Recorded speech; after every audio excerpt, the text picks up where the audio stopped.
Hey photo friends, Phil and Will here answering your photography questions. Today we've got a question from Alejandro from our Facebook community.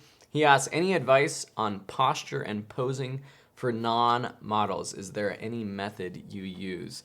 I know you've worked with a lot of non-models and models. A lot of weddings you have to do that. I mean, if you're a photographer and you're doing family portraits, weddings or any sort of couples, engagement photos, these are all non-models. And I know, especially as someone who's been married and gone through that, like I don't know how to pose. And so you were our wedding photographer and do you remember me posing you? And yeah, and I mean, like, I how think did it feel? I mean, I think it depends. And I've been in different wedding parties, and there's different ways photographers go about it. Some are very hands-on. Hey, turn this way, tilt your chin up, and that can be a little too much for me, I would say.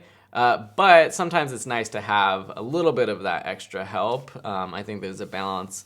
But then I think what you would do a lot is like, hey, can you like turn your arm? Yeah, I would just. My big thing was just giving you the exact thing. Bring your left shoulder towards me, tilt your head down a little bit, just small light directions. And then I do a lot of things where I'm like, hey, can you keep your eyes down, but like without your eyes, just go ahead and turn to the left. And so they'll do this way, or I'll be like, keep your eyes on me, and I'll walk around them. So I think you kind of have to find your own style, but a lot of that comes from like looking at other shots that you like and having an idea of how you want to pose them, and then just kind of like lightly being like, okay, now do this. Put your left hand here, put your right hand here. Because non-models, a lot of people are going to be kind of nervous in front of the camera. It's vulnerable.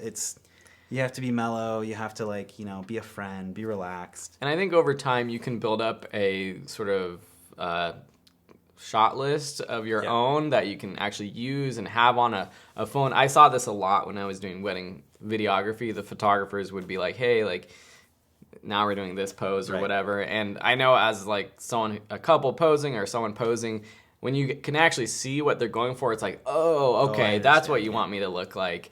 And I think that helps. And if you're just getting started out, you can just find photos on Pinterest or Instagram or whatever and save that. And show that to your non-model models. Yeah, another thing that I do that I feel like helps a lot too is I do show them myself sometimes. I think I'll be like, I'll bring the camera down and I'll just be like face to face with them and be like, hey, so why don't you just like look at me like put your arms like this. And and then they'll be like, oh, okay, and they'll just mimic you. And then you can bring up your camera and shoot. Yeah. So it's kind of like talk to them as a human first without your camera, and that helps a lot, I think. Cool. Yeah. Practice. Alejandro, I hope that helped out. And for anyone else that asked that question too, I hope that helps you out, and we'll see you in another video. See ya. I hope that this video helped you out, whether you were the one asking this question or if you found this video and it was something that you were interested in. These are the kinds of questions and photography basics that we cover in our photography courses and in our community, Photography and Friends, which you have access to whenever you enroll in one of our courses. We also have a free resource that's available for all beginner photographers over at photographyandfriends.com, where you can learn all the basic skills and even advanced tips and tricks to help you become a better photographer. Thanks so much for watching and have a beautiful day.